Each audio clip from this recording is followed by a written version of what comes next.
Assalamualaikum warahmatullahi wabarakatuh.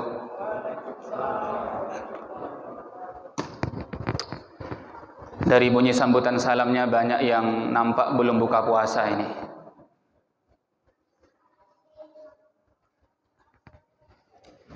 Makanya kalau kultum nggak boleh lama-lama.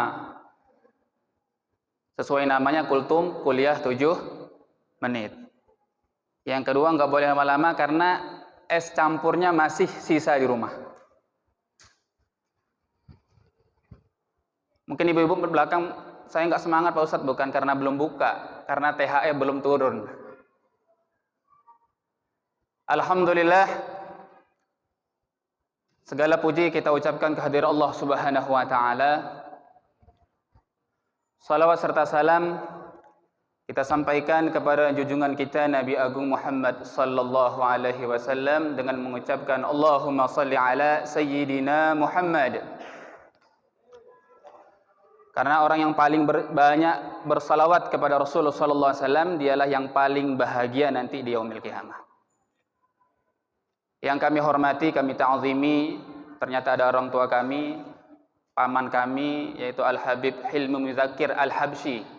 Masya Allah, mudah-mudahan kita mendapat barokahnya keturunan Rasulullah sallallahu alaihi wasallam. Para hadirin wal hadirat, shaimin was shaimat, al-qaimin wal qaimat, yang semuanya dirahmati Allah Subhanahu wa taala. Amin ya rabbal alamin. Kenapa dirahmati? Tadi kita masuk masjid, doa enggak, Bu? Doa enggak, Bu? Doa enggak, Pak? Doanya apa? Lupa. Lupa atau enggak ingat? Pada mua ya. Pada wae. Allahumma ftahli abwaba rahmatik. Ya Allah, bukakanlah untukku pintu-pintu rahmatmu. Nah, hadirin yang dimuliakan Allah Subhanahu wa taala, Sayyidina Umar radhiyallahu anhu pernah beliau mengatakan, sesungguhnya Allah Subhanahu wa taala menyembunyikan ridhanya di balik amal-amal yang dilakukan oleh manusia. Dan Allah pula menyembunyikan murkanya di balik dosa-dosa yang diperbuat oleh manusia. Dan sesungguhnya Allah Subhanahu wa taala menyembunyikan kekasih-kekasihnya di kalangan orang ramai yang kadang diremehkan oleh manusia.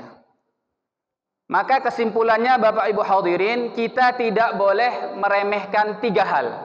Tidak boleh meremehkan tiga hal. Yang pertama adalah amal-amal yang kemudian mengundang ridha Allah Subhanahu wa taala. Jadi Bapak Ibu, amal itu dilihat bukan karena besar atau kecilnya. Bukan dilihat dahsyat, hebat atau dianggap sepelenya.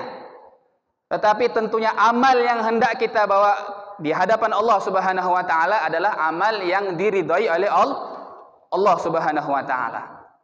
Seberapapun besar amal itu, kalau tidak ada ridha Allah, maka tidak akan ada nilainya, tidak akan ada artinya.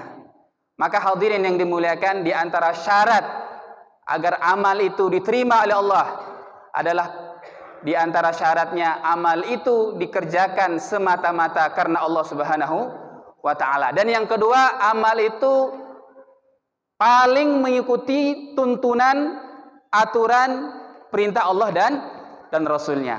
Maka Bapak Ibu hadirin yang dimuliakan, setelah kita tentunya melaksanakan ibadah-ibadah fardu, maka perlu juga untuk kita untuk mengamalkan amalan-amal yang lain, mengerjakan amal-amal yang lain. Yang perlu kita kerjakan, perlu kita istiqomahkan, kita jaga. Kalau bisa dirahasiakan. Tidak ada yang tahu antara kita dan Allah Subhanahu wa taala. Maka hadirin yang dimuliakan Allah Subhanahu wa taala, dari Sayyidina Aisyah mengatakan, habbul a'mali ilallah adwamuha wa in qalla. Amal yang paling dicintai Allah Subhanahu wa taala adalah amal yang dikerjakan kontinu. Apa itu kontinu, Pak? Terus menerus, istiqomah. Walaupun amal itu sedikit, walaupun amal itu kecil kelihatannya.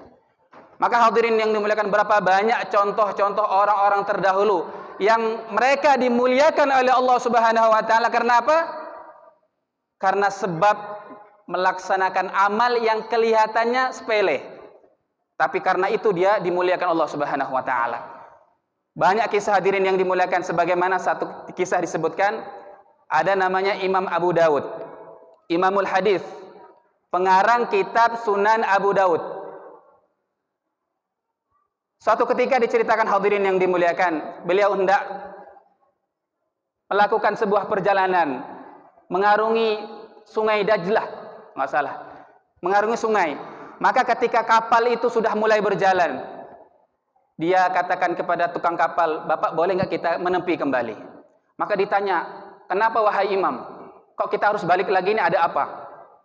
Maka beliau mengatakan bahwasanya tadi di pinggiran, di tepi sungai tadi ada orang yang bersin. Apa bahasa bersin kita, Pak? Barasing atau wahing ya, bersin. Dan ketika orang itu bersin, dia telah mengatakan tahmid. Apa itu? Alhamdulillah. Nah, Bapak Ibu hadirin, ketika orang bersin mengucapkan alhamdulillah, kita ada kesunahan untuk mengucapkan tarhim, yaitu yarhamukallah. Bukan ya sudahlah, yarhamukallah. Maka tadi ada orang bersin, belum ada yang mengucapkan tarhim untuknya. Maka singkat cerita hadirin yang dimuliakan, Imam Abu Daud memberikan ongkos lebih, dikatakan 1 dirham. Sekarang 1 dirham nggak nyampe 100.000, Pak. Akhirnya kembali menepis sampai ke tepian, beliau mengatakan, cuman mengatakan yarhamukallah. Kemudian dijawab yahdikumullah wa yuslihu balakum. Baru kemudian beliau melanjutkan perjalanan. Singkat cerita hadirin yang dimuliakan, seluruh isi penumpang perahu tersebut mereka semua bermimpi, dan mimpinya sama. Mereka saling menceritakan bahwasanya Imam Abu Daud telah membeli surga dengan hanya 1 dirham. Masya Allah. Jadi hadirin yang dimuliakan, kita tidak boleh meremehkan satu amal kebaikan walaupun kecil, karena bisa jadi disitulah letak ridha Allah Subhanahu wa taala. Yang kedua hadirin yang dimuliakan, jangan pernah kita meremehkan dosa-dosa kita kepada Allah. Karena yang dilihat itu bukan besar kecilnya satu dosa, tetapi Imam Fudail bin Iyad mengatakan yang dilihat itu adalah seberapa besar zat yang maha besar yang kita durhakai. Barangkali hadirin yang dimuliakan, ada satu orang, dia melakukan dosa besar, tetapi menyebabkan dia menyesal, kemudian bertaubat kepada Allah Subhanahu wa taala, itu jauh lebih baik dibandingkan orang yang mengerjakan dosa kecil tetapi dikerjakan terus-menerus tanpa disadari dia telah dimurkai oleh Allah Subhanahu wa taala. Maka dalam hadis kita mungkin pernah mendengar, ketika seorang hamba melakukan dosa, maka akan ditorehkan di dalam hatinya noda hitam, 1 titik noda hitam. Ketika dia bertaubat kepada Allah, maka dihapus itu noda itu. Tetapi ketika dia melakukan kembali maksiat, maka ada kembali titik noda hitam di hatinya. Semakin banyak maksiat kepada Allah, maka semakin banyak titik noda hitam dalam hatinya. Sehingga hadirin yang dimuliakan, ketika hatinya sudah mulai gelap, maka dikhawatirkan cahaya iman, cahaya hidayah tidak mampu menembus kalbunya. Maka hadirin yang dimuliakan, dan yang ketiga, jangan sampai kita meremehkan sesama manusia.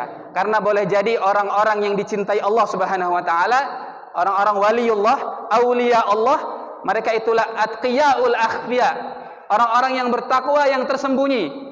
Mungkin mereka tidak dikenal di kalangan penduduk dunia ini, penduduk bumi, tapi bisa jadi dia dikenal di kalangan para malaikat, penduduk langit, bahkan mungkin dia dikenal di sisi Allah Subhanahu wa taala. Maka hadirin yang dimuliakan, Allah memerintahkan kepada kita, kita tidak patut mengukur kemuliaan manusia dari pangkatnya, dari parasnya, dari kekayaannya, tetapi yang menjadi tolak ukur kemuliaan manusia adalah inna akramakum indallahi atqakum. Yang paling bertakwa dialah yang paling mulia. Tapi sayang hadirin yang dimuliakan, sayangnya takwa ini tidak ditampilkan, tidak ditampakkan di wajah-wajah kita, sehingga kita tidak tahu mana yang lebih bertakwa dari kita, mana yang kurang bertakwa dibanding kita. Maka kesimpulannya, kata Imam An-Nawawi, beliau mengatakan, tetaplah kamu berusaha untuk bertakwa kepada Allah Subhanahu wa taala, dan bertawaddu'lah. Bertawaddu' bertawadhulah, jangan pernah kita meremehkan orang lain, jangan pernah kita merendahkan orang lain, karena boleh jadi yang kita remehkan, yang kita rendahkan, dia adalah orang yang dicintai oleh Allah Subhanahu wa taala. Mudah-mudahan hadirin yang dimuliakan Allah Subhanahu wa taala, besar harapan kita mudah Allah Subhanahu wa taala memberikan kita taufik, hidayah kepada kita untuk senantiasa dapat melakukan amal-amal yang mengandung ridha Allah Subhanahu wa taala, dan kita menjauhi dari amal-amal yang mengundang murka Allah Subhanahu wa taala, dan mudah-mudahan kita semua digolongkan menjadi orang-orang bertakwa di sisi Allah Subhanahu wa taala.